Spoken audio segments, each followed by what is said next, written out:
Longer screws transform a standard strike plate into a structural anchor that ties the door to the surrounding framing and dramatically raises resistance to forced entry. Use 3-inch screws in the strike plate and reinforcement hardware so the fasteners pass through the door jamb and embed into the 2x4 framing. Start by removing the strike plate, then hold the latch in its closed position and mark where the latch contacts the jamb so the screws align with solid framing members. Pre-drill pilot holes slightly smaller than the screw diameter to prevent splitting the jamb and to keep threads from stripping out, and drive screws straight and flush so the head sits snug against the plate. For deadbolt reinforcement, replace the short factory screws in the deadbolt plate with 3-inch screws that reach the framing at the top and bottom of the strike area to distribute force over structural lumber. If you have a reinforcement plate or wraparound escutcheon, use its longer mounting holes and match screw length across all mounting points to avoid a weak link.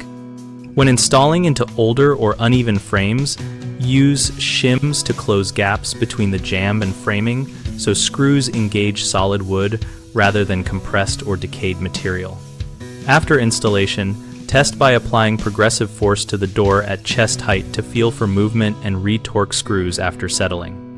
Common mistakes include using screws that are too short or only engage the jamb, which leaves the assembly anchored in weak wood. Correct this by swapping to 3-inch screws that reach and bite into the 2x4 framing. Another issue is driving screws at an angle or without pilot holes, which can strip the hole or split the jamb. Avoid that by pre-drilling straight pilot holes sized for the screw core and driving screws perpendicular to the plate. A third problem is relying on a single reinforced point while other fasteners remain factory length, creating an uneven load path.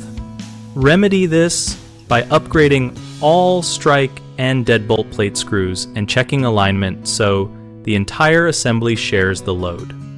BigHomeProjects.com connects homeowners and contractors focused on home security projects, so we help people find local pros who can install solid strike plates and jamb reinforcement. We also host a discussion community where we and other users share installation tips, ask questions, and post before and after experiences to help both homeowners and contractors find work and improve outcomes.